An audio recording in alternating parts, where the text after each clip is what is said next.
Hello, everyone, and welcome. My name is Julie Mann. I'm also known as the Habit Fixer, and I love working with women over 50 who want to regain their mojo and age well. And I do that through EFT, which is a simple tapping technique, skincare, nutrition, and digital products. And today I'm ever so excited because I'm joined by Melinda Smith. And if you don't know Melinda, she's a holistic coach and hypnotherapist. Hello, Melinda. Hello, thank you for having me. I'm just as excited to be here. I can't wait to hear about your habits. So I believe they're going to be habits for self-confidence with dating, aren't they? Yes, yes, Right. they are. So if you're out there and you'd really like some great dates, or you're lacking in self-confidence, then listen up. So over to you. Okay, thank you very much. So, as Julie says, I'm a holistic life coach and a hypnotherapist, but I specialize rather in dating. I work with both men and women, and I help kind of get them on the right path to get them out dating and then help them to keep their self-confidence and their self-esteem. So there's a number of different things that you can do, and I'll whiz through kind of a quick list. It's not an all-encompassing exhaustive list. I wish it was. And some of these might hit home, some of them might not, but I think when you're over 50 or even over 40, I think dating can bring a whole unique set of challenges, and it depends on which decade you're in as to what kind of challenges that you're facing. And I know that online dating can just prove torturous for people of our age group.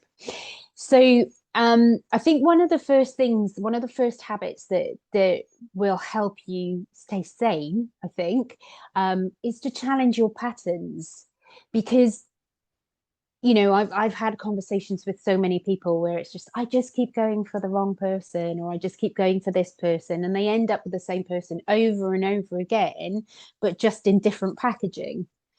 And I think one of the first things to do before you go out dating is actually to challenge that. Okay, what is it that has got me into this habit of only looking for or only finding this one thing attractive? And really kind of delve into that. And then I think one of the main things for me is, once you've delved into that, and it'll help you decide what you are looking for. So if you keep that in mind and you make the habit of making that a boundary, and I'm not saying, I have heard some very strange what people think are boundaries, such as I will only date someone who's over 6'4". Well, what happens to the 6'1" person that's, that could be the love of your life and is the perfect man and will do everything that you want to do? So I think it's establishing those boundaries as opposed to barriers and keeping them realistic. So, once you know what your patterns are and what you're looking for, it helps you to set your intentions, which is another habit you should have. So when you're going out to meet someone, set an intention for the date. Because if you set an intention of what you want, so it could just be, I'm going to go out and I'm going to have a really lovely time and I'm going to have a conversation with someone I've never met. And it isn't, that takes the pressure off, because it's not like, oh, I'm going on a date and they must be the love of my life and we're going to have, 3 cars and this kind of dog and that kind of house. Just go out and set an intention to have a good evening. And also, helping to setting that intention and using that as a habit when you're going out dating, it helps you to concentrate on yourself as well, because we're all programmed and we're all wired to want to be accepted by the clan and want to be accepted socially and want to be liked. But actually, a lot of us go on dates thinking, what if they don't like me? What do I do to get them to like me? And actually, what if you don't like them? So set your intentions on what do you want from the date, not what you think they want. What do you want from it? um and I think a really good habit as well is to have a date routine for yourself, and whether that's, if you're the sort of person that likes silent reflection, sitting somewhere in a space that gives you really nice calm energy, setting a candle, putting on some nice music, you know or if you're the sort of person that needs to get really kind of pumped up before you go out on a date, you know, still putting on something that smells nice, putting on your favorite piece of music, dancing around the kitchen in your underwear while you're getting ready, whatever it is, but have that routine. Because what that'll do is the more that you do it, and if you stick to the positives of the date, so try and find the things you liked and the things you enjoyed, that will enforce the mood for you. So the more often you do it, the more positive you will feel, the more excited you'll feel on going for those dates. And what will happen is you're training your brain then to know, oh, we're putting that piece of music on, we've got that candle lit, we're doing that thing. I remember what happens now. We're going to feel amazing. And then you'll end up leaving the house feeling really good about yourself and really confident. So it's about kind of putting those little things in place to trick the brain. So it's like, I know what happens here. This is when we are really smiling and really happy, and we're going to go out and have an amazing time. And the more you do that, the more it enforces that. I think as well, something that's really good, if you're the sort of person that doesn't take compliments very well, and let's face it, we're British, we don't do compliments very well at all, and you usually brush them off, you know. Oh, what a beautiful pair of shoes. Oh, these old things. I've had them in the wardrobe for years, they cost me a fiver at Primani or something. You know, learn to accept those compliments. If you really struggle, write a list down of your strengths or what other people have complimented you about. You know, I'm a really good listener, I've got a really lovely smile, somebody once told me I've got a really nice bum. You know, whatever it is, however random, keep that list of strengths, and then you can use logic when those negative thoughts pop into your head. You know, oh, he must think I'm really boring, or she must think I'm, you know, really old, or this or that or the other. You can use those strengths, use that strengths list then to use logic to counteract those negative thoughts, so you can keep your mindset positive. So if you're developing this habit of having a positive mindset when you're on dates, you're more likely to rebound from one that doesn't go quite as well.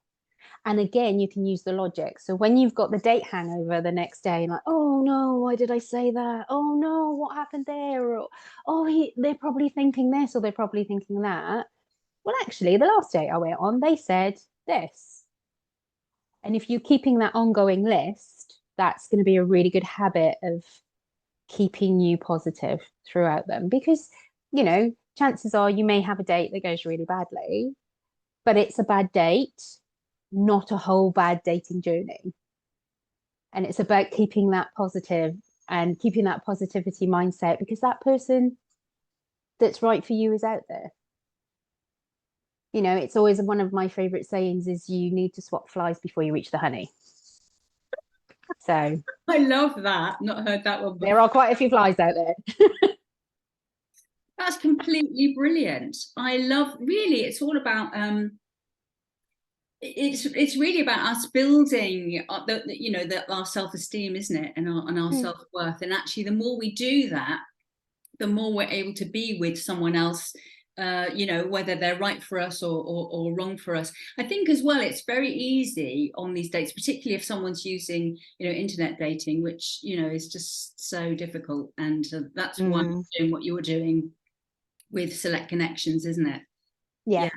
But I think, you know, it's very easy to get caught up in the physical, you know, aspect. You know, there must be this height or that weight. But actually, a lot of it's about values, isn't it? If someone doesn't share the same values as we have, then actually it's going to be very difficult for it to work, isn't it? Do you know what I mean? Absolutely. And I think one of the things that I come across over and over again with my clients is if so say I'm talking to someone and we're unpacking a date, and they're like, and I know Jackie, who talks about this all the time, when we talk about the spark, that's one of her biggest bugbears. You know, oh, they were so attractive, they were this, they were that, they were the other. There's just something, and it's like, how did they make you feel? You know, how did you feel on the date? Did they make you feel good about yourself? Did they make you feel like they were interested? You know, did they make you feel uncomfortable because they were rude to a waiter or something like that? And a lot of times, if we do get that strong physical attraction, or they meet the height requirement, or they've got the right clothing on, or what have you, we can completely ignore those red flags. And the amount of people that I speak to who have been in a relationship that is broken up, and it didn't work for whatever reason, and you take them back to the moment they met that person, and you start looking at it with hindsight, and you can see all of the red flags that they ignored because they were completely taken away by, I don't know, his height or his hair or her shoes or whatever it is. We can completely ignore what our body is telling us, and our body will react in certain ways when we don't feel right about something. So a lot of times when somebody says to me, and this is quite, I know this is quite controversial, but a lot of people will say to me, they gave me butterflies. And that always makes me think, okay, so your body's giving you a signal. What was happening at those times, those butterflies? Because everybody always thinks butterflies are a really good thing, and nerves are normal on a date, but sometimes those butterflies are your body's way of going, oh, hold on a minute, we don't like this. Oh, good point. Really So good. it's about tuning into yourself as well, and making that a habit. How did they make me feel the whole evening, or the whole whatever time, the whole time I was with them? How did I feel when I was with them? Yeah. Because we often ignore that. Yeah. And it's all about learning who you are as well in the process. Absolutely. Yeah. Absolutely. And learning, what you like, what you don't like. Yeah, it's all about that energetic exchange, and Absolutely. it's good, sometimes it's not. But you're right, if you check in with yourself, then you'll know the answer, really. Yeah. And as you're able to unpack it with someone, that's so useful, Melinda. Yeah, I think the Because other thing.